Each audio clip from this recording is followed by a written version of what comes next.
नमस्कार, मैं हूं आपके साथ मोनिका गुप्ता और आप देख रहे हैं हमारा खास डिबेट शो मसला में आज हम बात करेंगे हरियाणा में पंचायत चुनाव की। जी हां, हरियाणा में पंचायत चुनाव को लेकर और हरियाणा हाई कोर्ट की अनुमति मिलने के बाद सियासी गलियारों में अब हलचल तेज हो गई है। सरकार जुलाई तक राज्य में चुनाव करवा सकती है। इसी कड़ी में राज्य चुनाव आयुक्त धनपत सिंह सोमवार को जींद पहुंचे और पंचायत और निकाय चुनाव की तैयारियों को लेकर जिला प्रशासन अधिकारियों के साथ बैठक की।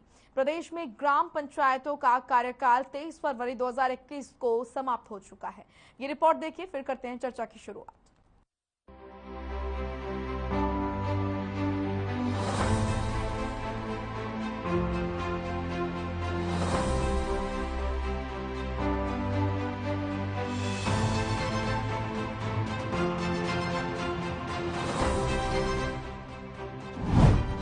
पंचायत चुनाव को लेकर सरगर्मियां तेज, सियासी गलियारों में सियासत तेज। चुनाव आयोग और प्रशासन ने कसी कमर, सरकार के आदेश का इंतजार। जिस दिन से पंजाब और हरियाणा हाई कोर्ट ने निकाय चुनाव को लेकर हरी झंडी दी है, उसी दिन से हर रोज प्रदेश की सियासत में उबाल आ गया है। सभी राजनीतिक दलों ने अपने अपने सिंबल पर चुनाव लड़ने का ऐलान भी कर दिया। कोर्ट की मंजूरी के बाद अब सरकार भी जल्द चुनाव कराने के मूड में है। जो हमारी पंचायतें हैं, बड़ी खुशी की बात है कि माननीय हाई कोर्ट ने पिछले दिनों निर्णय दिया और जो हमने अमेंडमेंट्स 2020 में करी थी उसको स्टे ना करते हुए परमिशन दी है। अब क्योंकि कई जगह ड्रॉ ऑफ लॉट्स पेंडिंग थे, जैसे ही वो आ जाते हैं, जैसे म्युनिसिपल कमेटी और काउंसिल्स के चुनाव के लिए सरकार ने सिफारिश कर रखी, पंचायत चुनाव की सिफारिश को भी हम स्टेट इलेक्शन कमीशन के माध्यम से आगे बढ़ाने का काम करेंगे कि अगले महीनों के अंदर प्रदेश में म्युनिसिपल कमेटी, काउंसिल और जिला परिषद, ब्लॉक समिति और पंचायतों के चुनाव प्रॉपरली हम कंडक्ट करवा पाए। पंचायत की हमारे माननीय मुख्यमंत्री से मेरी चर्चा हुई थी। हमारी सरकार उसके लिए तैयार है और बहुत जल्दी अगले 1-2 महीनों के अंदर हम चुनाव में जा रहे हैं। ये नहीं लगता सर, एक साल लेट हुई कुछ पंचायतों में विकास कार्य? कोविड का समय था, आप सब जानते हैं, और पंचायत लेट हुई। बिल्कुल थोड़े से डेवलपमेंट अच्छे से हो सकती थी, मैं कह सकता हूँ, लेकिन अभी भी कोई कसर बाकी नहीं रहने दी जाएगी। इस बार निकाय चुनाव की टक्कर बेहद दिलचस्प होगी, क्योंकि इस बार बीजेपी, जेजेपी और कांग्रेस के अलावा मैदान में आम आदमी पार्टी भी होगी, जो अभी पंजाब में फतह हासिल करने के बाद पूरे जोश में है। हालांकि बीजेपी और कांग्रेस दोनों ही पार्टियों का दावा है कि प्रदेश में आपका कोई जनाधार नहीं है। दूसरी पार्टियों में भी पार्टी संबल पर नहीं हुए, तो ये इस पर तो पार्टी संबल पर होगा नहीं। नगर निगम के जो चुनाव है वो पार्टी संबल पर लड़ेंगे, और जहाँ तक नगर पालिका और नगर परिषद के चुनाव है उसके बारे में अभी मंथन नहीं हुआ है। हमारे जो शीर्ष हमारे जो नेता हैं, प्रभारी जी हैं और हमारे जो वरिष्ठ साथी हैं, उनके साथ परामर्श करके और उसके बारे में फिर आपको बताएंगे कि उसमें नगर पालिका, नगर परिषद का क्या होता है। उधर चुनाव आयोग ने भी पूरी तरह कमर कस ली है। जींद में चुनाव आयुक्त धनपत सिंह ने अधिकारियों के साथ तैयारियों को लेकर बैठक की। इस दौरान डीसी डॉक्टर मनोज कुमार, नरवाना के एसडीएम संजय बिश्नोई और एसपी नरेंद्र बिजनानिया मौजूद रहे। बैठक के बाद चुनाव आयुक्त ने बताया कि वोटर लिस्ट अपडेट करने में 45 से 60 दिन लगते हैं। उसके बाद एक चरण के चुनाव के लिए 25 से 26 दिन का समय लगता है। ऐसे में पंचायत की पूरी चुनाव प्रक्रिया में 3 माह का समय लगेगा। नहीं, अब जो पंचायती चुनाव के लिए तो कोर्ट से भी क्लियरेंस हो गई, वो सिर्फ राज्य सरकार से एक होता है कि वो सभी जहाँ पे भी रिजर्वेशन होनी है पोस्टों की वो कर दी है, वार्डबंदी पूरी हो चुकी है, तो एक मैंडेटरी कंसल्टेशन उसको बोलते हैं, एक्ट में प्रावधान है। वो चिट्ठी आ जाएगी तो उसके बाद हम आगे की कार्रवाई शुरू कर देंगे। हमारी तैयारी पूरी है। प्रदेश में 6,226 सरपंचों और 62,040 पंचों का चुनाव होना है। पंचों का चुनाव बैलेट पेपर से होगा, जबकि सरपंचों का चुनाव ईवीएम से करवाया जाएगा। सूबे में पंचायत समिति की सीटों की संख्या 3086 है, जबकि जिला परिषद की सीटों की संख्या 411 है। सभी जिलों में कुल 143 ब्लॉक हैं। छोटे जिलों में 4 और बड़े जिलों में करीब 9 ब्लॉक हैं। चुनाव आयुक्त धनपत सिंह ने कहा कि स्थानीय निकाय चुनाव के लिए वोटर लिस्ट अपडेट का काम पूरा हो चुका है। शहरी और स्थानीय निकाय चुनाव के लिए मतदाता सूची तैयार हो चुकी है। ब्यूरो रिपोर्ट, हर खबर। तो हरियाणा में पंचायत चुनाव को लेकर किस तरीके से क्या कुछ तैयारियां हैं तमाम राजनीतिक दलों की, और किस तरीके से राज्य सरकार और चुनाव आयोग की क्या कुछ तैयारियां हैं, इसी को लेकर आज हम चर्चा करेंगे मसला में। आपको बता दें कि जैसे ही हाईकोर्ट की तरफ से मंजूरी दी गई उसके बाद से ही लगातार सरगर्मियां जो हैं वो तेज नजर आ रही हैं। तमाम पार्टियां अपनी अपनी जीत का दावा ठोक रही हैं, अपनी अपनी तैयारियों के लिए कह रही हैं कि उनकी तैयारी पंचायत चुनाव को लेकर पूरी है। आपको बता दें कि 2024 में होने वाले विधानसभा चुनाव से पहले पंचायत चुनाव को तमाम पार्टियां लिटमस टेस्ट के तौर पर देख रही हैं, क्योंकि जिस तरीके से अगर हम बात करें बीजेपी की प्रदेश में सत्ता में काबिज है, ऐसे में यहां पर तैयारियों को लेकर बीजेपी का कहना है कि उनकी तैयारी पंचायत निकाय चुनाव को लेकर पूरी है। वहीं कांग्रेस का कहना है क्योंकि अभी कांग्रेस में जो बदलाव किए गए उससे कहीं ना कहीं संगठन को मजबूती मिली है और भी लगातार प्रयास किए जा रहे हैं जिससे कि कांग्रेस को मजबूत किया जा रहा है, और पंचायत और निकाय चुनाव को लेकर कांग्रेस की भी पूरी तैयारी है। तो वही आम आदमी पार्टी जो कि उत्साहित नजर आ रही है, आम आदमी पार्टी भी पंजाब की शानदार जीत के बाद अब राज्य में पैर जमाने के लिए बेहद उत्सुक है। ऐसे में पंचायत निकाय चुनाव में किस तरीके से क्या कुछ भूमिका आम आदमी पार्टी की रहेगी, ये भी देखना काफी दिलचस्प रहने वाला है। इसी के साथ आपको बता दें कि इनेलो की बात करें तो यहाँ पर इनेलो का भी कहना है कि उनकी भी तैयारी पूरी है। तमाम पार्टियां यहाँ पर दावा तो ठोक रही हैं कि उनकी तैयारियां पूरी हैं। अब देखने वाली बात ये रहेगी कि किस तरीके से क्या कुछ निकलकर सामने आता है जब नतीजे आएंगे। फिलहाल तारीखों का ऐलान अभी नहीं हो पाया है। पंजाब और हरियाणा उच्च न्यायालय से पंचायत चुनाव कराने के लिए राज्य को अब हरी झंडी मिलने के साथ ही हरियाणा में राजनीतिक पारा जो है वो बढ़ने लगा है। चुनाव के संचालन पर लगी रोक को हटाने का अदालत का फैसला ऐसे समय में आया है जब सभी राजनीतिक दल पहले से ही तैयारियों को अंजाम दे रहे हैं।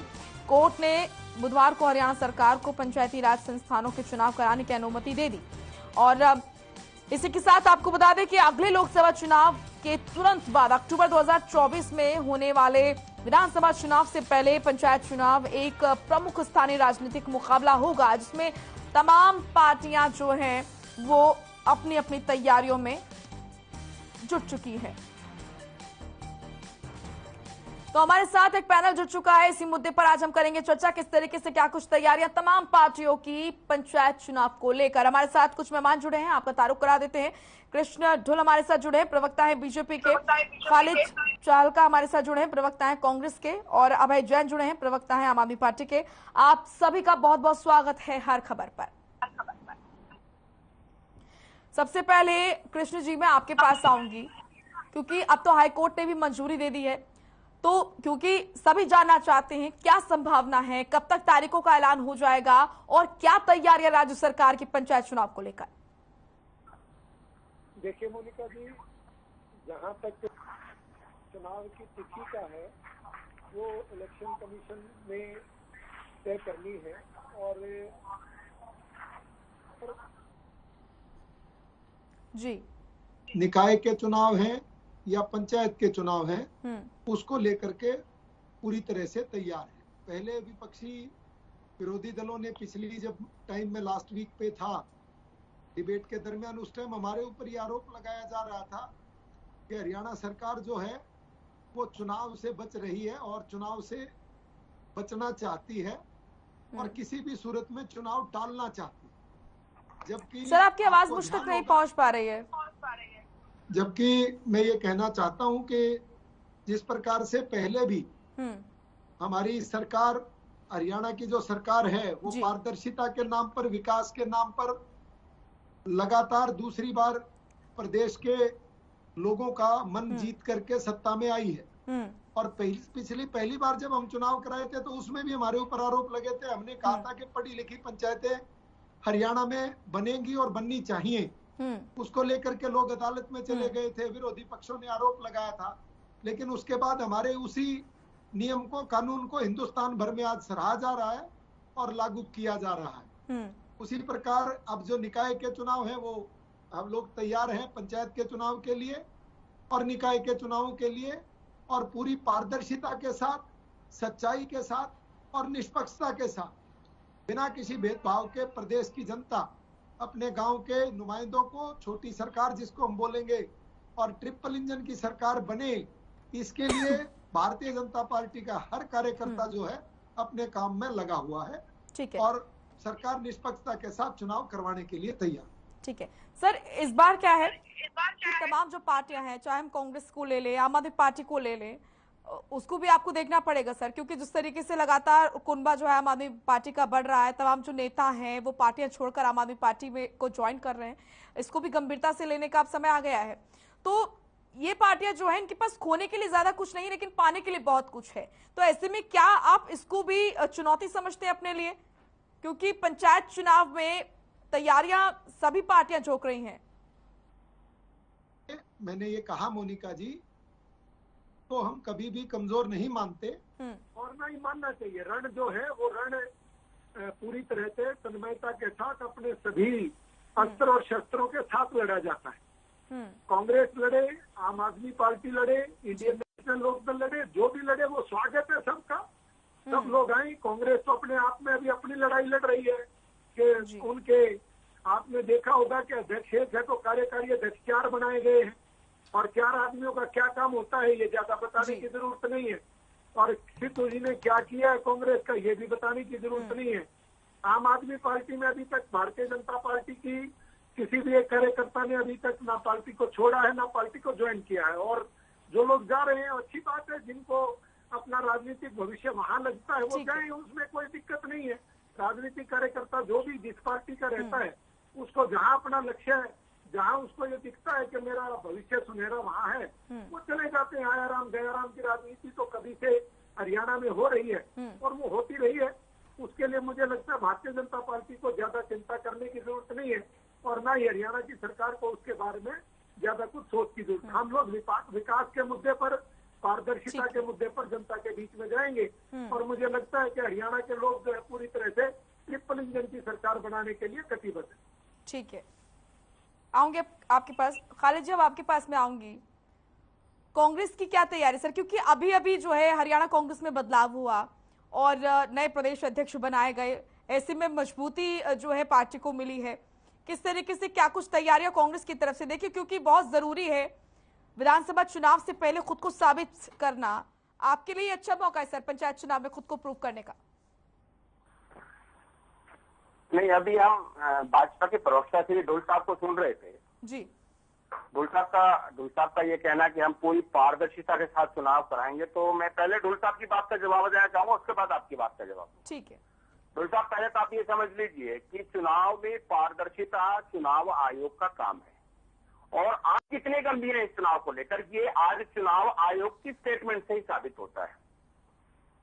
15 से 20 दिन हो गए, माननीय हाईकोर्ट का ये अनुमति दी है कि आप पंचायत के चुनाव करा सकते हैं, लेकिन आज चुनाव आयोग का ये बयान है कि जब सरकार की चिट्ठी आ जाएगी तो हम प्रक्रिया शुरू कर देंगे। यानी कि अभी भी आप मानसिक रूप से, आंतरिक रूप से तैयार नहीं, आप हिम्मत नहीं जुटा पा रहे कि आप चुनाव आयोग को एक चिट्ठी जारी करें कि आप चुनाव की तैयारियां करें। जो उनकी तैयारियां हैं, जो उनकी तैयारियां हैं वो उनके अपने लेवल पर हो रही हैं। उन्होंने साफ कहा कि सरकार का इसमें अभी तक कोई हमारे पास लेटर नहीं आया। ये चुनाव आयोग की आज की स्टेटमेंट है। अब जहां तक उनकी परफॉर्मेंस का सवाल है और हमारी पार्टी की तैयारी का सवाल है, देखिए पार्टी की तैयारी से पहले आपको हरियाणा की स्थिति को समझना होगा। जिस पंचायत राज को धरातल पे उतारने के लिए कांग्रेस पार्टी ने, और बहुत पहले से स्वर्गीय श्री राजीव जी के जमाने से पंचायत गांव में पंचायतों को नेतृत्व देने के लिए गांधी जी के विचारधारा से चलते हुए हमने उसको मजबूत करने की कोशिश की। तो वही एक ऐतिहासिक रूप से इस प्रदेश के अंदर पिछले 1.5 साल से पंचायतों को डंप करके रखा हुआ है।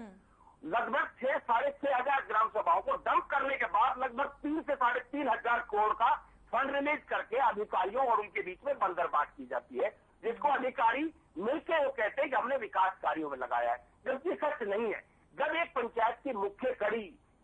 विधानसभा की मुख्य कड़ी को आपने डैमेज कर दिया, तो आपने किस हैसियत से 3-3.5 हजार करोड़ रुपए के इस प्रदेश की जनता का पैसा का इस्तेमाल किया। लगभग 6-6.5 हजार प्रतिनिधि बनते हैं, जिनके बिना सरकार विकास की बात करती रही, सरकार चहुमुखी विकास की बात करती रही, लेकिन सरकार के चहुमुखी विकास और सबका साथ सबके विकास को आप इससे देख सकते हैं कि इस प्रदेश में और एक गांव में विकास पहुंचाने वाली मुख्य कड़ी को सरकार ने 1.5 साल से दब करके रख दिया।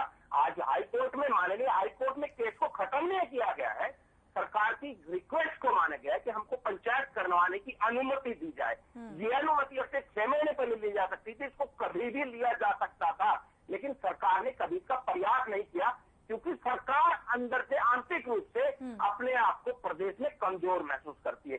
उसकी वजह भी है, उसकी वजह है आपने बिजली के रेट क्या किया, आपने महंगाई क्या किया, आपने किसानों के साथ क्या किया, आप बेरोजगारी में टॉप कर गए, आप अपराध में टॉप कर गए और आप भ्रष्टाचार में टॉप कर गए। जब लोग कोरोना से इस प्रदेश और देश के लोग लड़ रहे थे, उस समय भाजपा और जेजेपी के लोग इस प्रदेश के अंदर अवैध रिश्ते कराने में व्यस्त थे, इस प्रदेश के अंदर अवैध रूप से शराब की बिक्री में व्यस्त थे। तो सरकार की नीतियों में साफ हो गई है। अब जहां तक कांग्रेस पार्टी का सवाल है, इस प्रदेश के अंदर मौजूदा सरकार के खिलाफ जनता में, गांव में बहुत बड़ा आक्रोश है और कांग्रेस पार्टी के लोग अब ये कहते हैं, लोग नहीं यार कांग्रेस ही अच्छी थी, जिसने इस प्रदेश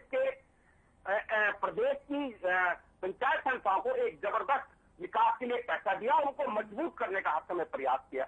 जहां तक आम आदमी की आप बात कर रहे थे, देखिए आम आदमी पार्टी का अगर आप उनका मॉडल की बात करेंगे, अगर आप उनकी कथनियों करने की बात करेंगे, जिस तरह से स्वच्छ राजनीति की बात करते थे, जिस तरह से विकास की बात करते थे, तो उनके जुमा 8 दिन में पंजाब में उनके सारे के सारे भ्रम का वो खुल गया है। वो किस तरह से कहते थे कि हम महिलाओं को खर्च के लिए पैसे डालेंगे, उनके अकाउंट में नहीं डाल पाए। वो कहते थे हम बिजली फ्री करेंगे, वो बिजली फ्री नहीं कर पाए हैं। उन्होंने ये भी कहा था, माननीय केजरीवाल जी ने मंच से कहा था कि हमारी सरकार बनने के बाद 1 अप्रैल के बाद अगर एक भी किसान पंजाब में आत्महत्या करता है तो उसकी जिम्मेवारी हमारी है। तो आज केजरीवाल जी उसकी जिम्मेवारी क्यों नहीं लेते? हाँ, भाजपा के अंडर कवर, मैं समझता हूँ अंडर कवर सहयोगी जो उन्होंने प्रदेश और प्रदेश में हालत बना दिए, एक भाजपा के कार्यकर्ताओं को लेकर किस तरह से 3 प्रदेश की पुलिसों का इस्तेमाल उन्होंने किया, भाजपा और आम आदमी पार्टी ने मिलकर। क्या था तेजिंदर बग्गा का जो इस तरह से पुलिस का इस्तेमाल किया गया, जो पुलिस इस प्रदेश के लिए और लोगों के लिए सेवा के लिए उपलब्ध है, उसको निजी स्वार्थ के लिए उपलब्ध किया। तो मैं समझता हूँ आम आदमी पार्टी का कुछ है नहीं, और जो मौजूदा सरकार है जनता में अपना विश्वास खो चुकी है। निश्चित ही कांग्रेस 6-6.5 हजार ग्राम सभाओं में, पंचायतों में बहुत बड़े समर्थन के साथ उभरेगी। जो आने वाले विश्वास बनाएंगे, लेकिन कांग्रेस कैसे विश्वास बनाएगी सर? क्योंकि बीजेपी तो कह रही है कि पहले खुद के कुनबे को संभाले। राज्य इकाई में जिस तरीके से फूट देखी जा रही है, अभी नए प्रदेश अध्यक्ष बने उदयभान जी, वहां पर कुलदीप बिश्नोई नजर नहीं आ रहे, कुमारी शैलजा नजर नहीं आती हैं जुलूस में, इस तरह की बातें हो रही हैं सर। ये आरोप में ये तंज कसे जा रहे हैं पार्टी पर। मैंने बीजेपी की तरफ से कहा जा रहा है, पहले खुद की तरफ झांक के देखे। नहीं, मैं झांक के देख रहा हूँ और आपको याद दिलाना चाहता हूँ, जब इससे पहले सामान्य चुनाव हुआ विधानसभा का, उससे पहले भाजपा तो ये कहती थी कि हम 70 पार के सीट लेके आएंगे। मौजूदा जो उनका सहयोगी दल आज है, वो ये कहता था कि हम भाजपा को जमुना के पार करके आएंगे, और वो कहते थे कि कांग्रेस 2 अंक का आंकड़ा नहीं पार कर पाएगी। उस समय भी इस तरह की परिस्थिति, और लोग कांग्रेस के ऊपर कीचड़ उछालते थे कि उनका आपस में तालमेल नहीं है, ये उनके नेताओं में अड़बन है। लेकिन अगर 2 से 3 हजार वोट इधर से इधर हुआ होता तो आज प्रदेश के अंदर प्रदेश के लोगों की कांग्रेस की सरकार होती। तो ये सारी चीजें हैं, हमारा जो नेतृत्व है कांग्रेस का अपने अपने तरीके से प्रदेश के लोगों के साथ मिलकर प्रदेश के मुद्दों को उठा रहा है, प्रदेश के लोगों के लिए काम कर रहा है। आप कह रहे हैं बीजेपी 6 से सत्ता में आई, आप ये कह रहे हैं? तो ये कह रहा हूँ, वो तो ये झूठे तंत्र के हिसाब से सत्ता में बैठे हैं। कहाँ 70 पार की बात करते थे, कहाँ जमुना पार की बात करते थे, और कांग्रेस के लिए कहते थे कि 2 का आंकड़ा पार नहीं कर पाएंगे। वो सत्ता से जाते जाते मुश्किल से बचे। अगर 2000 वोट इधर से इधर हो गया होता, आपने अभी तक नहीं दिया कि आपकी क्या तैयारी है अपने आप को प्रूव करने के लिए? आपकी पार्टी के लिए अच्छा मौका है पंचायत चुनाव। सर मैं आऊंगी वापस, देखिए क्योंकि आपने बहुत समय ले लिया है, आऊंगी आपके पास वापस में। अभय जैन जी, मैं आपका रुख करूंगी। अभय जी, शानदार प्रदर्शन पंजाब में तो आपने किया है, अब क्योंकि हरियाणा में भी लगातार आपका कुनबा बढ़ रहा है, आपकी पार्टी में देख रही हूँ कांग्रेस के भी जो नेता हैं अशोक तंवर, वो भी आपकी पार्टी उन्होंने ज्वाइन की है, तमाम जो नेता है वो भी पार्टी ज्वाइन कर रहे हैं आपकी। तो किस तरीके से क्या कुछ तैयारी है पंचायत चुनाव को लेकर, क्योंकि नई पार्टी है, मैन पावर की जरूरत है। प्रैक्टिकली अगर हम देखें फील्ड पर उतरकर तो बहुत जरूरी है मैन पावर की। क्षेत्रीय पार्टियां, बीजेपी जो कि सत्ता में है, इनेलो, जेजेपी, कांग्रेस पहले से ही वहां पर दबदबा बनाए बैठे हैं। इस बीच आम आदमी पार्टी खुद को कैसे स्थापित करेगी सर? धन्यवाद मैडम जी। अगर आप देखेंगे तो बीजेपी का इतिहास 7.5 साल से लगभग बीजेपी हरियाणा राज्य में है। और अगर आप देखेंगे तो बीजेपी ने कभी भी नगर पालिका का, नगर परिषद का, नगर निगम का या पंचायत का कोई भी चुनाव इन्होंने समय पर नहीं कराया। इन सरकार का हमेशा प्रयास ये रहा है कि चुनाव जितने ज्यादा लेट हो उतने अच्छा। और बार बार बीजेपी क्या बहाना मारती है कि क्योंकि कुछ लोग हाई कोर्ट चले गए और इसलिए हम चुनाव नहीं करा पाए। अभी भी ये कह रहे हैं क्योंकि हाई कोर्ट ने हरी झंडी दे दी है तो हम चुनाव करा रहे हैं। परंतु आपको मैं चीज बताना चाहता हूं, बीजेपी ने कभी भी हाई कोर्ट में समय पर जवाब नहीं दिया, तो इसी कारण से हाई कोर्ट अपना फैसला नहीं करता है। अर्थात बीजेपी ने हमेशा ये चाहा कि जितना ज्यादा चुनाव लेट हो उतना ही उनके लिए अच्छा है। उसका इनका स्वार्थ क्या था? उनका एक लाइन का स्वार्थ था कि जब पंच, सरपंच, परिषद, मेयर नहीं होंगे, चेयरमैन नहीं होंगे, तो ये अफसरों के बहाने से सरकार चलाएंगे और अपनी मन मर्जी करेंगे। आप देख रहे हैं कि पूरे हरियाणा में पंचायतों में देख लीजिए, आप नगर पालिकाओं में देख लीजिए, नगर निगमों में देख लीजिए, कितने बड़े घोटाले सामने आ रहे हैं। आप फरीदाबाद का देख लीजिए, चुनाव उनको कब करना चाहिए था, अभी तक ये चुनाव नहीं कर रहा था। मैं गुड़गांव नगर निगम की बात कर रहा हूँ, पंचायत का चुनाव ऑलरेडी बहुत लेट हो गया। अर्थात बीजेपी ने कभी ये नहीं चाहा कि ये छोटी जो सरकार है, आम जनता की जो सरकार है, गांधी जी ने हमेशा ये कहा कि आम आदमी को राइट्स दिए जाए उनको अपनी सरकार बनाने के लिए, और आम आदमी अपने एरिया के काम खुद देखे, किसको उन्होंने प्रतिनिधि बनाना, किस तरह के काम होने। परंतु बीजेपी ने कभी भी इस बात को नहीं स्वीकार करा कि आम आदमी आए अपनी बात करे। दूसरी तरफ आम आदमी पार्टी ने हमेशा से प्रयास किया है कि भाई सब चुनाव समय पर हों ताकि आम आदमी को अधिकार मिले। अभी आप दिल्ली का एग्जाम्पल देख लीजिए, दिल्ली में बीजेपी ने क्या करा, जिस दिन तीनों नगर निगमों का चुनाव अनाउंस होना था उस दिन उन्होंने कहा कि तीनों मर्ज कर दिए जाए। मैं खाली इंटेंशन की बात करना चाहूंगा, भारतीय जनता पार्टी किसी तरह लोगों को चुनाव न कराने के लिए अपनी जालसाज करती है। आप देखिए जिस दिन चुनाव अनाउंस होना था उस दिन उन्होंने कहा कि हम तीनों नगर निगम को मर्ज कर रहे हैं। अर्थात ये काम तो 6 महीने पहले भी हो सकता था, 1 साल पहले भी हो सकता था, पर उन्होंने ऐसा नहीं कहा। तो इस बार स्पष्ट है कि बीजेपी ने कभी ये नहीं चाहा कि चुनाव समय पर हो। अब मैं बात करना चाहूंगा हरियाणा की। आपने भी हरियाणा में कहा, पंजाब चुनाव के बाद हरियाणा में आप देख रहे हैं, अभी आपने कुछ नेताओं के तक कुछ नाम लिया, खाली भारतीय जनता पार्टी से नहीं, इंडियन नेशनल लोकदल से, जेजेपी से, कांग्रेस से, सभी पार्टी से बड़ी संख्या में हमारे पास नेतागण आने को तैयार है। परंतु आप पार्टी ने एक पॉलिसी बनाई है कि हम केवल इन्हीं नेताओं को अपनी पार्टी में स्वीकार करेंगे जिनकी छवि ठीक है। हम पहले सर्वे कराएंगे, देखेंगे, क्योंकि हमारा जो समर्थक है एक आम आदमी है। पंजाब में आपने देखा कि मोबाइल रिपेयर करने वाला चुनाव लड़ता है, आम आदमी चुनाव लड़ रहा है और वो सत्ता में आ रहा है, एमएलए बन रहा है, मंत्री बन रहा है। यही फिलोसफी, यही धारणा, यही आइडियोलॉजी हमारी हरियाणा में रहने वाली है। हम हर गांव में, हर पंचायत में चुनाव लड़ेंगे, अपने सिंबल पे चुनाव लड़ेंगे। और क्योंकि आम जनता हमारे समर्थक है, आम जनता ही हमारा लीडर है। कई बार बात होती है कि आपका लीडर कौन होगा, जैसे कई बार होता है कि आपको कोई लीडर तो है नहीं, हमारा आम आदमी ही लीडर है। और आप देख रहे हैं कि आम आदमी ही उठ गया है, तो आम आदमी अब सचेत हो गया, आम आदमी समझ गया है कि यार बीजेपी कांग्रेस तो हमेशा एक ही सिक्के के 2 पहलू हैं, पहले वो आ जाते हैं, फिर वो आ जाते हैं, फिर दल बदल लेते हैं। आप देखिए बीजेपी में जो एमपी हैं कितने कांग्रेस आए हुए, हमेशा ये आम जनता को गुमराह करके एक सिक्के के 2 पहलू बनते रहते हैं और आम आदमी का गायब होता रहता है। परंतु अब आम आदमी जाग गया है, आम आदमी सचेत हो गया है, उसको अपने अधिकारों का पता लग गया है। उसे क्या चाहिए? उसे अच्छे स्कूल चाहिए, उसे अच्छी स्वास्थ्य सेवाएं चाहिए। आप गुड़गांव की बात करेंगे, गुड़गांव में आपको जान के चंबा आएगा, गुड़गांव में बीजेपी ने अपना 5 स्टार अपना कार्यालय तो बना लिया, परंतु जो हॉस्पिटल था वो 2.5 साल से उनको टूट भी नहीं पाया। बनना तो बहुत दूर की बात है। यहाँ एक 100 कार्ड हॉस्पिटल था, सुविधा सबको पता है क्या थी, परंतु उसको उन्होंने नहीं बनाया।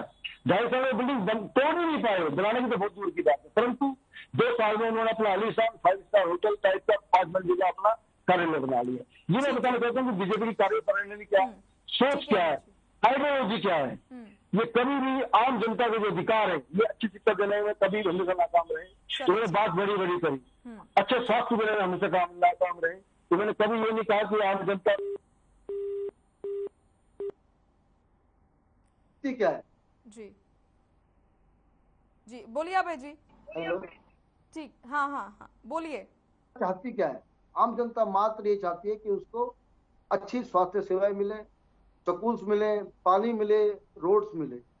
ज्यादा सरकार से वो उम्मीदें नहीं करती, परंतु दुर्भाग्य की बात है कि जो वर्तमान सरकारें हैं वो इन सब चीजों को देने में आम जनता का असमर्थ नहीं है। ठीक है अभय जी, आऊंगी आपके पास। पंचायत चुनाव में आम आदमी पार्टी निश्चित रूप से पूरे ग्राउंड पर उतरेगी, ठीक है, चुनाव लड़ेगी, और आप देखेंगे चुनाव जब होंगे उसके रिजल्ट जब आएंगे तो आप सबको चंबे में डाल देंगे। ठीक है, मैं आपसे कहना चाहता हूँ। ठीक है कृष्ण जी, आ रही हूँ खालिद जी, एक सेकंड आपके पास भी आ रही हूँ। कृष्ण जी, गंभीर आरोप आपके ऊपर लगाए जा रहे हैं। आम आदमी पार्टी कांग्रेस की तरफ से जानबूझकर पंचायत चुनाव लेट किए जा रहे हैं, जानबूझकर जो प्रदेश के गांव हैं, ग्रामीण क्षेत्र हैं, उनका विकास रोका गया। ये तमाम बड़े आरोप, और आपने बातें सुनी दोनों की, कांग्रेस और आम आदमी पार्टी के। सर जवाब आपसे। मोनिका जी, अभी अभय जैन जी जो आरोप लगा रहे थे जी, और जो आम आदमी पार्टी के बारे में बता रहे थे, मैं उनको एक छोटी सी बात बताना चाहता हूँ। लुधियाना के उनके एमएलए हैं जो स्कूटर पर नॉमिनेशन करने आए थे, और अभी उन्होंने एक लंबरगिनी 5 करोड़ से ऊपर रुपए की गाड़ी आती है, उसके 7.5 लाख रुपए तो उन्होंने नंबर लेने के लिए लिया। यानी कि जो आदमी स्कूटर पर नॉमिनेशन करने आता है वो 1.5 महीने के अंदर अंदर 5 करोड़ रुपए की नई गाड़ी खरीदता है। ये इनका आम आदमी है। अपराधी और आपराधिक मुकदमे कितने सारे इनके मंत्रियों पर दर्ज हैं, वो मैं अगर एक एक का यहाँ पर कच्चा चिट्ठा खोलना शुरू करूंगा तो पूरी डिबेट खत्म हो जाएगी। इनके राघव चड्ढा जी वीवीआईपी सिक्योरिटी के साथ चलते हैं, कैबिनेट की मीटिंग में किस अधिकार के साथ मुख्यमंत्री जी के साथ बैठते हैं और किस प्रकार के कल्चर की बात करते हैं। इन लोगों को तो लॉ और एडमिनिस्ट्रेशन नाम की चीज नहीं आती। अरविंद केजरीवाल जी को आप भूल गए क्या?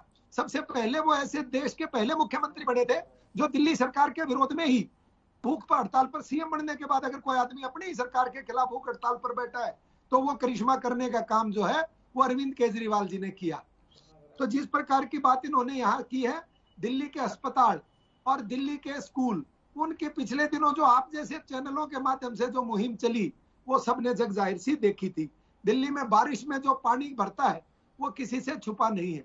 और हमने ये कहा, मैंने तो ये बार बार कहा, दिल्ली अब आपको ये लगता है और ये कह रहे हैं कि हम चुनाव से पीछा छुड़ाना चाहते हैं, चुनाव को डिले करते, जबकि मेरे दोनों साथी प्रवक्ताओं को ये पता है और ये वो जानते भी हैं कि अगर हमारी एंटी इनकम्बेंसी है तो वो 10 दिन बाद, 2 महीने बाद, 3 महीने बाद चुनाव होंगे तो वो और अधिक एंटी इनकम्बेंसी जाएगी, यानी कि जनता हमारे से और ज्यादा खिलाफ होगी।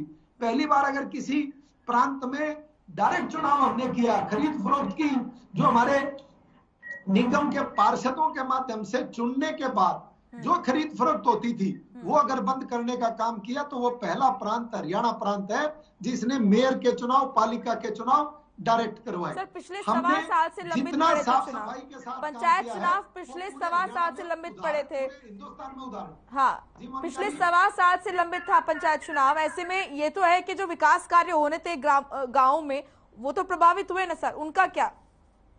ये सवाल है। ये गलत आरोप है। हाँ, ये गलत आरोप है। विकास कार्य इस प्रकार की चीज है जो सतत चलते हैं, कभी नहीं रुकते हैं, क्योंकि उस वक्त वहां पर कामों की जो लिस्ट है वो पीडीओ के माध्यम से आ जाती है, लोग डीसी के पास चले जाते हैं, डिप्टी कमिश्नर उसको रिकमेंड करके वीडियो से एस्टीमेट बनवा करके काम कराते हैं। का सरकार के काम, हाँ ये हो सकता है, आपने बिल्कुल डर बताया, क्योंकि ये आम आदमी पार्टी ने तो पंचायतों को देखा ही नहीं आज तक, इनके पास तो पंचायतें है नहीं।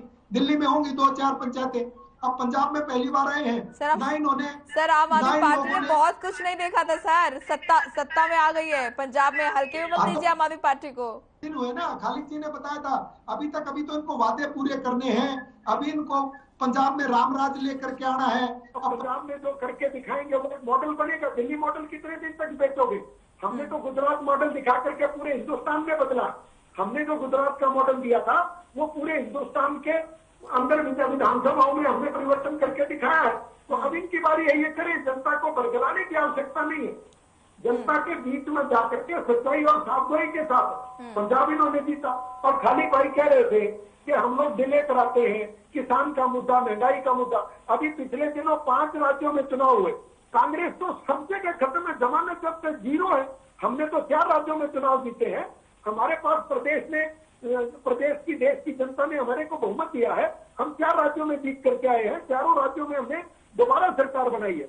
तो मैं आपको ये कहना चाहता हूँ, डिले नहीं करते।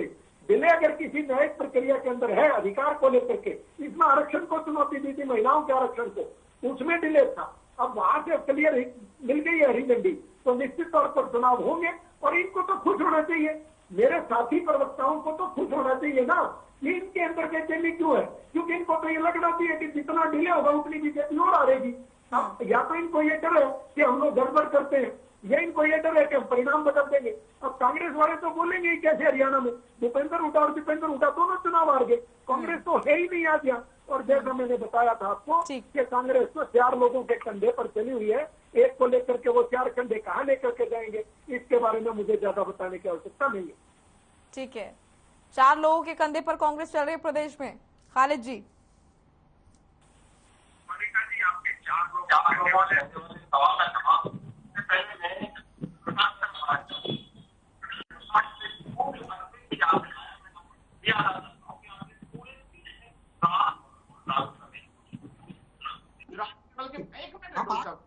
हमने कांग्रेस का नारा दिया था, हो गई।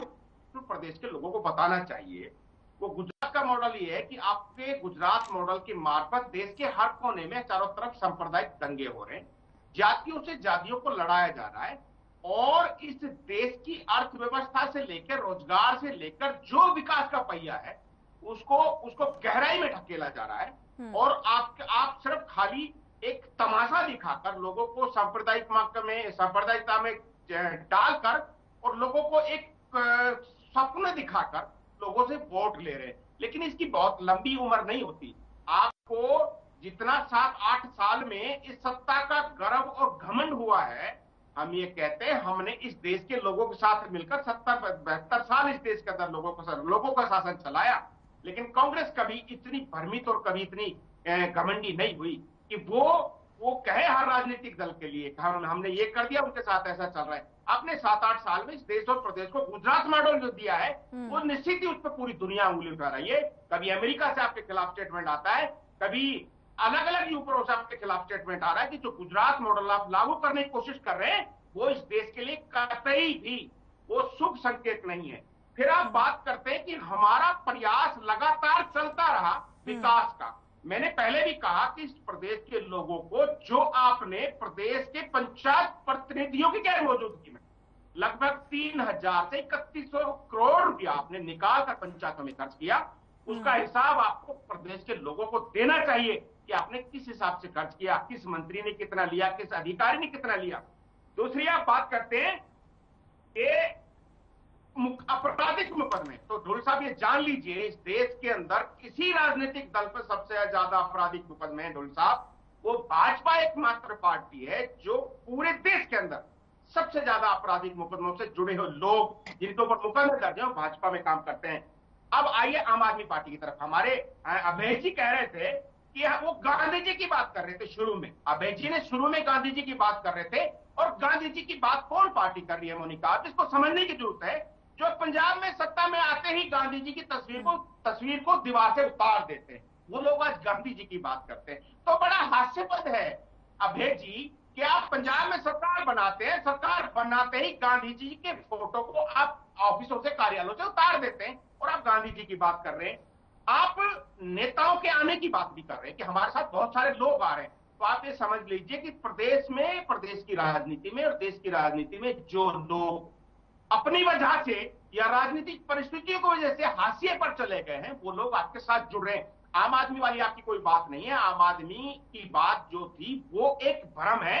लोग जानते हैं, दिल्ली से लेकर पंजाब से लेकर पूरे हिंदुस्तान में लोग जानते हैं कि 10, 12, 15 करोड़ 10 करोड़ की गाड़ियों में चलने वाले लोग जिनके 10 लाख रुपए के रजिस्ट्रेशन नंबर आते हैं, वो आम आदमी पार्टी नहीं हो सकते। जहां कांग्रेस एक ऐसी पार्टी है जिसमें सभी समाज विरादियों का, सभी धर्मों का, सभी लोगों का समावेश है, सभी को नेतृत्व देने वाली पार्टी कांग्रेस है।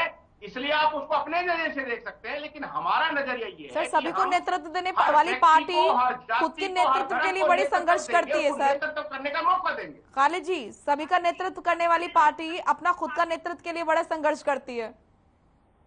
मैंने कहा, आपने 1 सेकंड में भूल गए मोनिका जी। आपको 2000 का जो आम चुनाव हुआ पिछले वाला, वो आपको याद करना चाहिए। 19 वाला चुनाव, जिसमें आप लोगों को भी लगता था और हमारे विरोधी दलों को भी लगता था कांग्रेस डबल अंक में नहीं पहुंचेगी, और 2000 वोट हम और ले गए होते थे, हम आप सत्ता में होते, प्रदेश के लोगों के साथ मिलकर सरकार चला रहे होते। वो भ्रम है। कांग्रेस गांव में बसती है, आम आदमी के दिल में कांग्रेस बसती है। जो कांग्रेस पार्टी इस देश की आजादी में मुख्य लड़ाई निभाकर आज तक देश और प्रदेश के लोगों के साथ नेतृत्व देती है, स्वच्छ नेतृत्व देती है, वो पार्टी गांव में बसती है, गांव के गलियारों में बसती है। एक गांधी जी की कहावत कि असली ताकत देश की गांव के अंदर बसती है। तो मैं समझता हूं इस कांग्रेस पार्टी की असली ताकत गांव के अंदर बसती है, जो हमेशा कांग्रेस साथ जुड़ा है और जुड़ा रहेगा। ये ठीक है कि हम कुछ वोट लेकर सत्ता में नहीं आ पाए, लेकिन आज भी देश के अंदर विपक्षी पार्टी हम हैं और प्रदेश के अंदर विपक्षी पार्टी हम हैं। आप 1-2 राज्यों से एक पल की तरक्की से आप देश का मूड तय नहीं कर सकते। आपको देखना पड़ेगा कि इस देश और प्रदेश का मूड एक थोड़े समय के लिए एक सांप्रदायिक माहौल देकर उनको स्वप्न दिखाकर बदलने की कोशिश की जा रही है। लेकिन लोग आज सांप्रदायिक से उब गए हैं और लोग आज विकास की बात करते हैं। लोग आज पेट्रोल महंगा होने की बात करते हैं। लोग आज महंगी सब्जियां खरीदने की बात करते हैं। लोग आज गैस के दाम दुगने हो गए उसकी बात करते हैं। यानी जो कहते थे कि हम किसानों की आय दुगनी करेंगे मोनिका जी, उन्होंने महंगाई को डबल से 2.5 गुना कर दिया है। तो ये उनका विकास है। लोग समझ गए वो सारी चीजें कि उनका विकास डबल का इशारा किस तरफ था, वो समझ गए हैं कि इस प्रदेश और देश के लिए कौन सी पार्टी बेहतर है। तो आप उम्मीद रखिए और हम आपको यकीन से कहते हैं कि आने वाला समय इस प्रदेश के लोगों के साथ मिलकर कांग्रेस पार्टी का नेतृत्व होगा, पंचायत स्तर से लेकर राज्य स्तर। ये तो देखने वाली बात रहेगी। कृष्ण जी, आ रही हूँ आपके पास। उससे पहले अभय जी, आपने सुना, आपसे जवाब लेना चाहूंगी। जिस तरीके से कहा कि वो लोग, आपका कुनबा बढ़ रहा है लेकिन खुश होने की जरूरत नहीं है। खालिद जी का कहना है कि वो लोग जो हाशिए पर चले गए अपनी पार्टियों को छोड़कर, वो लोग आपकी पार्टी में आ रहे हैं, तो ज्यादा खुश मत होइए। मैडम जी, मैं बता दूं, हमारे पास आम जनता है, आम आदमी है। पूरे गांव से, जो आपने 6000 गांव की बात करी हरियाणा में, हर गांव में, हर जगह बहुत बड़ी संख्या में हमारे साथ आम आदमी जुड़ रहा है। हमारा जो लीडर है वो आम आदमी है। तो मैं पहले तो दोनों पार्टी को मैं दूर कर दूं कि हमें लीडर नहीं, आम आदमी कर सकता है, और आम आदमी हमारे साथ जुड़ रहा है। अभी बीजेपी के प्रवक्ता भाई ने बताया कि भाई हम गुजरात मॉडल लेके आए। आपको मैं बताना चाहूंगा, आज रुपए की वैल्यू डॉलर के मुकाबले में सबसे कम है आज की डेट में। आज आप 7 साल में भारत को कहाँ ले गए समझिए। दूसरा, भारतीय जनता पार्टी कभी ये नहीं कहती कि हम अच्छे स्कूल बनाएंगे, अच्छी स्वास्थ्य सेवाएं देंगे, हम रोड्स बनाएंगे, पानी देंगे। आप ये क्या कर रहे हैं, ये 2 कम्युनिटी को आपस में लड़ाने की बात करते हैं, हमेशा लड़ाई की बात करते हैं। कभी उन्होंने ये नहीं कहा। अगर आप उठा के देखेंगे तो बीजेपी के नेताओं की स्पीच देती है, आप हर जगह उनकी बात ये सिर्फ होती है कि भाई उन्होंने 2 कम्युनिटी को आपस में भड़काना है और एक दूसरे से लड़ाना है, उससे उनको फायदा हो रहा है। वो हिंदू को दिखाते हैं कि वो हिंदू है, आप बहुत कमजोर हो, आप जागो। आप मुझे बताइए, ऐसे तो देश आगे नहीं बढ़ेगा। दूसरा, बार बार ये कह रहे हैं कि हमने गुजरात मॉडल दिखाकर हमने पूरे भारत में आए और हम गुजरात मॉडल को लेकर आगे बढ़ेंगे। आपको याद है, वो मोदी जी ने कई बार कहा कि जो करप्ट एमएलए हैं, एमपीज हैं, उनके हम फास्ट ट्रैक कोर्ट बनाएंगे। आप बताइए, द्वेष की राजनीति करने का आरोप तो आप पर भी लग रहा है ना सर।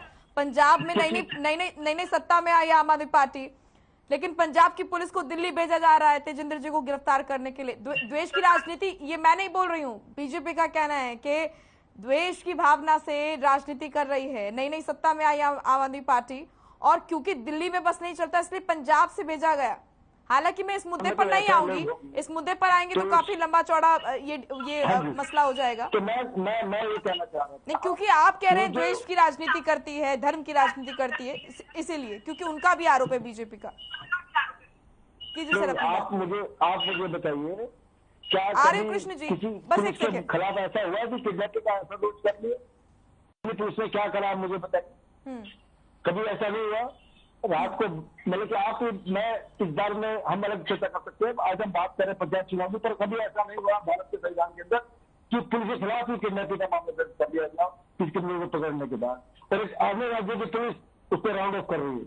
आप बताइए, हरियाणा पुलिस रोक रही है कि हमें दिल्ली पुलिस से सूचना मिली है कि पंजाब पुलिस ने किसी को किडनैप कर लिया। ऐसा कहीं पर नहीं हुआ मैडम, पूरे देश में ऐसा कभी नहीं हुआ।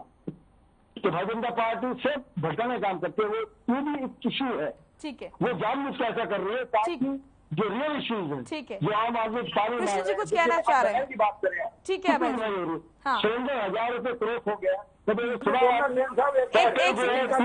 ठीक है, आऊंगे आपके पास अभय जी। ठीक है, कृष्ण जी कुछ कह रहे, सुन लेते हैं उनको। कृष्ण जी, बहुत धैर्य के साथ आपने सुना, कांग्रेस को भी आम आदमी पार्टी को भी लगातार आरोप लगाए जा रहे हैं, धर्म की राजनीति करते हैं, विकास के नाम पर सिर्फ क्या किया है, सांप्रदायिक झगड़े करवाए हैं, जाति से जाति को भिड़वाया है, यही कार्य किए हैं बीजेपी ने प्रदेश में और पूरे देश में। दोनों का आरोप है सर, कांग्रेस और आम आदमी पार्टी। क्या यही करेंगे पंचायत चुनाव में? मेरा ये कहना है मोनिका जी, खालिद भाई जी ने जो जातीय दंगे सांप्रदायिकता कहे, वो तो इतिहास गवाह है। इस देश में जितने दंगे हुए हैं, आज गूगल के माध्यम से, मीडिया के, एक सेकंड रुके खालिद जी, खालिद जी आपके पास आऊंगे, आप अपनी बात पूरी कीजिएगा, धैर्य से सुनिए पहले। मैं ये कहना चाह रहा हूँ कि चाहे वो आसाम में, पंजाब में टेररिज्म था, जो पंजाब के सिखों पर कत्लेआम हुआ, और उससे बिहार में, उत्तर प्रदेश में, इतिहास में अगर आप झांकने का प्रयास करोगे तो सांप्रदायिकता के नाम पर जितना कांग्रेस ने पूरे भारत में दमनकारी नीति के साथ काम किया है, वो तो इतिहास की बात।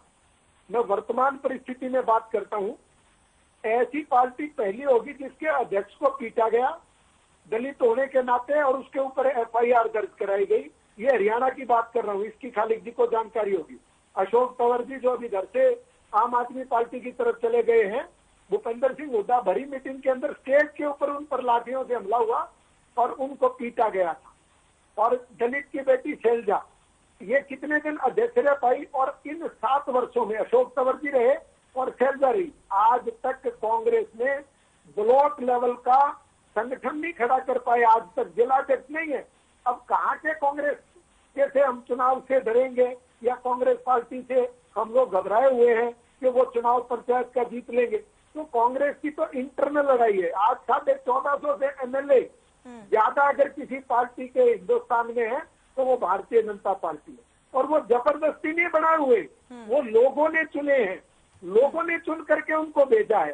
303 सांसद हैं, वो तब हैं जब हिंदुस्तान में ये माना गया था कि मोदी जी का राज खत्म हो गया, लोग इनको अब बर्दाश्त नहीं करेंगे, महंगाई चरम सीमा पर। और हम अगर सांप्रदायिकता के दंगे कराते हैं, तो ये सांप्रदायिकता के दंगे अगर कराने वाले हम लोग हैं, तो ये देश की जनता हमें क्यों चुनती है? हम लोग कोई जबरदस्ती थोड़ी आए हुए, डेमोक्रेसी से चुने गए हम लोग। हमने किसी भी प्रकार की कोई चुनाव में धांधलियां नहीं की, निष्पक्षता के साथ हमने चुनाव कराए। और देश में विकास के नाम पर जो मैंने कहा, जो अभी अरविंद केजरीवाल जी के हमारे जो साथी प्रवक्ता, वो भी तो क्या करें, वो भी तो यही कह रहे कि अगर आपने आम आदमी पार्टी के काम देखने हैं तो अस्पताल और स्कूल देखो, वो भी यही कह रहे होंगे। हमने अगर ये कहा कि गुजरात में जाकर के देखो कि भारतीय जनता पार्टी ने किस प्रकार लगातार शासन किया, 20 सालों से हम वहां काम कर रहे हैं। तो मेरा ये कहने का अभिप्राय है कि कम से कम ये बात ना करें। और एक चीज जैन साहब ने जो कही, मैं उनको ये कहना चाहता हूँ कि जिस प्रकार पंजाब चुनाव में अरविंद केजरीवाल जी जिस प्रकार जो खालिस्तानी संगठन है आतंकवादियों के घर जाकर के रुके थे, वो इस देश को तोड़ने की बात करने वाली बात उन्होंने की थी। तो देश में अगर तोड़ने की बात कर रहा है किसी के साथ, और जो इन्होंने कहा अभी पहली बार ऐसा हुआ है, पहली बार शायद जैन साहब को ध्यान नहीं, पहली बार ऐसा हुआ था कि एक प्रदेश का मुख्यमंत्री जो है वो अपनी ही सरकार के अगेंस्ट जाकर के भूख हड़ताल पर रात को सड़क पर सोया था। ये ड्रामे करने की आदत उनको है। नाटक कंपनी में काम करने वाले लोग हैं ये।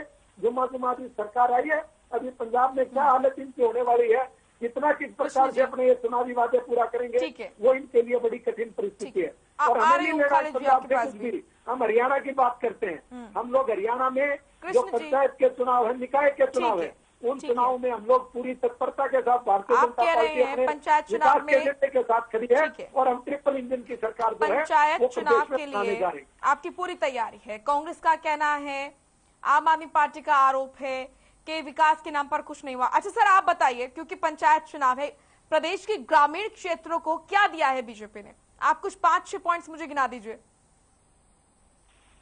मुझसे पूछ रहे मोनिका जी? जी कृष्ण जी, जवाब चाहिए ना दोनों को। हाँ, मैं ये कहना चाहता हूँ, अगर हमने नल से जल जो कार्यक्रम है, आज हरियाणा का एक भी गांव ऐसा नहीं मिलेगा आपको जहां हम लोग पानी ना पहुंचा रहे हो। हमने वहां सीसी रोड बनाए, हमने गांव में स्कूल बनाए, हमने गांव में सोलर की लाइटें लगवाई, हमने गांव में स्वच्छता का अभियान दिया, हमने गांव में चौकीदारों का मानदेय बढ़ाया, हमने गांव में नंबरदारों को मानदेय बढ़ाया, हमने किसान के लिए बीमा योजना दी, हमने किसान के लिए पशु के बीमा योजना दी। जितनी अगर हम योजनाएं अगर मैं गिनाने लगूंगा जो ग्रामीण क्षेत्र से जुड़ी हुई है, जो किसान से जुड़ी हुई है, तो उसमें पूरा का पूरा हमारा पूरा डिबेट का ही विषय चला जाएगा। अच्छा, और मैं आज फिर ये कहता हूँ, हमने जब यहाँ निकाय का चुनाव लड़ा था तो पहली बार हमने निकाय चुनाव कराया, हम सारी जगह जीत करके आए थे। अब फिर पंचायत का चुनाव है, हमें घबराने की जरूरत नहीं है। 145 ब्लॉक में करीब 7,000 पंचायत प्रतिनिधि चुने जाने हैं और मैं विश्वास के साथ, दावे के साथ कह सकता हूँ कि हम लोग जो जनता के बीच में जाएंगे तो ट्रिपल इंजन की सरकार के लिए पूरी तरह से हरियाणा प्रदेश का नागरिक जो है वो तैयार है और वोटर तैयार।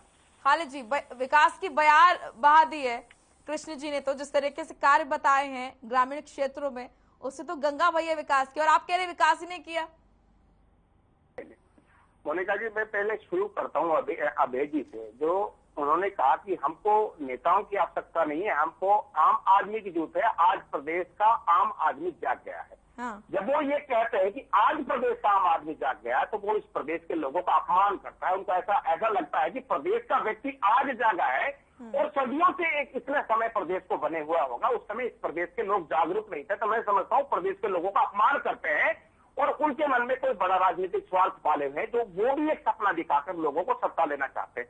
लेकिन इश्यू है, हमारे भाजपा के प्रवक्ता जो कह रहे हैं, वो ये कहते हैं कि इतिहास आप देख लीजिए सांप्रदायिक दंगों का।